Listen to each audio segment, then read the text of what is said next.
Bapak, Ibu, Saudara yang dikasihi dalam Tuhan kita Yesus Kristus, sebelum kita mendengarkan kebenaran firman Tuhan, mari kita satu dalam doa. Terima kasih ya Tuhan untuk segala kebaikan-Mu di dalam kehidupan kami, di mana satu minggu ini Engkau sudah menolong, memberkati, dan melindungi kami. Kembali kami akan mendengarkan kebenaran firman-Mu bersama-sama dari tempat kami masing-masing. Kiranya Tuhan tolong kami dan memberkati kami. Roh Kudus, pimpin dan tuntunlah kami. Berbicaralah kepada kami. Terima kasih Tuhan. Di dalam nama Yesus Kristus kami sudah berdoa dan siap untuk mendengarkan firman-Mu. Amin. Bapak, Ibu, Saudara, pagi hari ini saya mengajak kita untuk bersama-sama merenungkan dari kebenaran firman Tuhan yang saya ambil dari Keluaran pasal 3 ayat 14. Bapak Ibu bisa memperhatikan dari Alkitabnya masing-masing. Mari kita baca bersama-sama. Firman Allah kepada Musa, "Aku adalah Aku."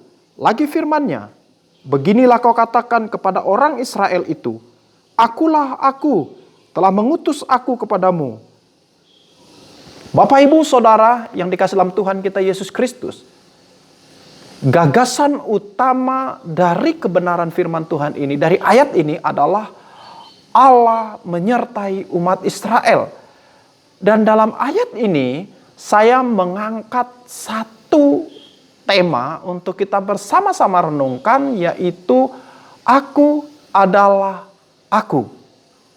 Dalam bagian firman Tuhan ini, kalau kita lihat dan perhatikan di dalam pasal yang ketiga, kita akan melihat bagaimana panggilan Musa atau Tuhan memanggil Musa dengan satu penglihatan yang luar biasa, yang maha dahsyat, yaitu penampakan Allah melalui semak belukar yang ada nyala apinya, namun semak itu tidak terbakar.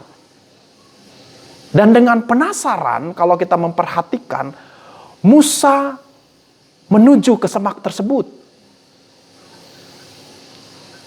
Namun perhatikan di dalam ayat yang kelima, terdengar suara dari semak belukar itu, "Janganlah datang dekat-dekat, tanggalkanlah kasutmu dari kakimu, sebab tempat di mana engkau berdiri itu adalah tanah yang kudus." Dalam pengalaman panggilan Tuhan ini, Musa mengetahui bahwa Tuhan yang memanggilnya adalah Allah yang disembah oleh nenek moyang mereka, nenek moyangnya, yaitu Abraham, Ishak, dan Yakub. Kita dapat melihat dalam Keluaran pasal 3 ayat 6, ini merupakan secara langsung penyataan Allah kepada Musa.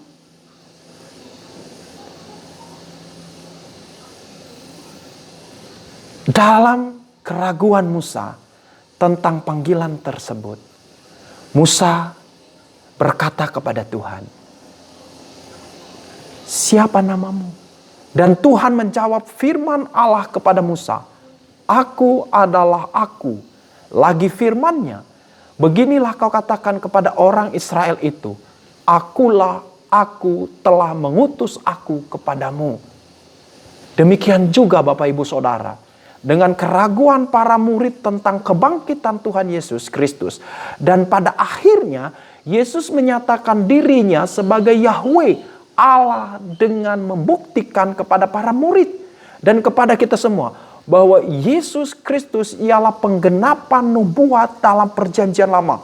Kehidupan yang tanpa dosa dan ajaib, dan kebangkitannya mengalahkan maut. Melalui kebangkitannya, Ia menyatakan dirinya kepada Maria Magdalena, kepada perempuan-perempuan lainnya, kepada para murid, dan kepada lebih dari 500 saudara. Dan kepada Paulus, serta Yohanes di Pulau Patmos. Hal ini membuktikan kepada kita semua bahwa kebangkitan Yesus Kristus dan penyataan dirinya memberi pengharapan kepada kita semua bahwa Dia hidup. Dia adalah Allah yang kekal. Dia adalah Allah yang menyertai umatnya.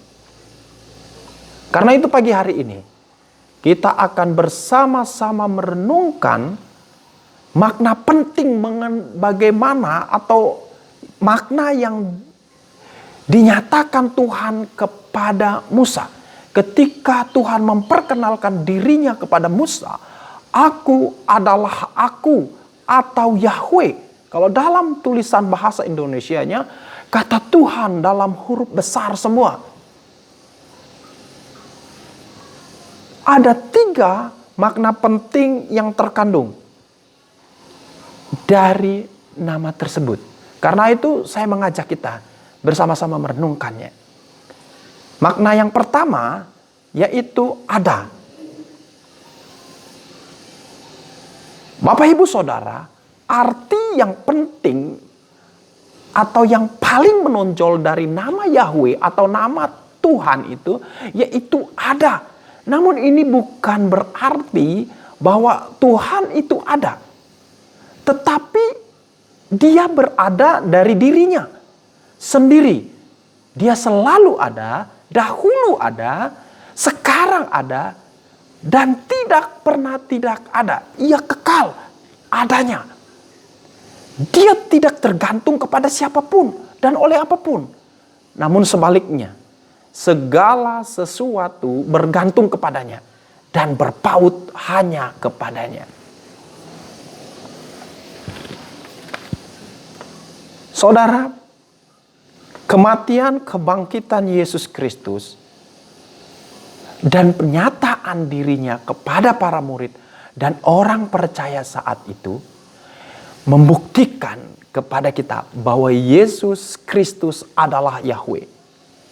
Ia berarti dia berada dari kekal sampai kekal. Peristiwa inkarnasi Yesus Kristus menjadi manusia merupakan bagian di mana sang kekal itu menembus ruang dan waktu untuk menjadi manusia dan melaksanakan karya penebusan umat manusia dari dosa. Yesus tidak bergantung kepada siapapun karena dia adalah pencipta dan segala sesuatu. Perhatikan di dalam Kolose pasal 1 ayat 15 sampai 17. Firman Tuhan berkata, "Ia adalah gambar Allah yang tidak kelihatan, yang sulung lebih utama dari segala yang diciptakan, karena di dalam dialah telah diciptakan segala sesuatu yang ada di sorga dan yang ada di bumi, yang kelihatan dan yang tidak kelihatan. Sebaliknya, semua makhluk bergantung kepadanya." Termasuk saya dan saudara. Kita semua bergantung kepada Yesus Kristus. Hidup kita bergantung kepadanya. Semuanya bergantung kepada Yesus Kristus. Sebagai makhluk sosial, kita bergantung kepada banyak hal. Kita bergantung kepada orang lain. Kita bergantung kepada materi. Dan bahkan terutama, kita sangat bergantung kepada Tuhan Yesus Kristus. Tetapi perhatikan saudara, Tuhan Yesus Kristus tidak bergantung kepada siapapun. Dia dan oleh apapun. Dia berada dari dirinya sendiri. Karena dia adalah Tuhan. Dalam Yohanes pasal 8 ayat 58 menyatakan kepada kita bahwa kata Yesus kepada mereka, "Aku berkata kepadamu, sesungguhnya sebelum Abraham jadi, aku telah ada." Ayat ini menegaskan bahwa pernyataannya tentang keberadaannya adalah kekal yang mutlak. Keberadaan Yesus kekal. Janjinya menyediakan hidup kekal itu pasti tergenapi. Karena dia adalah Demikian juga janji penyertaannya sampai kesudahan alam semesta ini. Dalam Matius pasal 28 ayat 20, ketahuilah aku menyertai kamu senantiasa sampai akhir zaman. Itu pasti tergenapi. Karena Yesus selalu ada dan kekal sampai selama-lamanya. Karena itu Bapak Ibu Saudara, percayalah kepada Yesus Kristus. Makna yang penting yang kedua yang terkandung dari nama Yahweh atau Tuhan tersebut yaitu kudus. Dalam benak orang Yahudi, nama Yahweh berarti kudus. Mengapa? Karena nama ini adalah nama pribadi Allah. Karena begitu kudusnya sehingga orang Yahudi tidak berani menyebut nama Yahweh. Tetapi sebaliknya, setiap kali mereka menemukan nama Yahweh dalam tulisan atau pembacaan kitab di sinagoge, mereka menggantikannya dengan sebutan Adonai. Kata ini adalah sebuah bentuk jamak yang agung. Ini menunjukkan rasa hormat mereka terhadap nama tersebut. Karena kudus dan sakral. Dalam bentuk tunggalnya berarti Tuhan, majikan, pemilik. Kejadian pasal 19 ayat 2. Kejadian 40 ayat 1. Dan 1 Samuel ayat 1, pasal 1 ayat 15. Dan kata ini dipakai dalam hubungan seperti tuan dan budak. Keluaran pasal 21 ayat 1 sampai 6. Bila dipakai tentang hubungan Allah terhadap manusia, kata ini mengandung makna otoritas mutlak dari Allah kepada umatnya.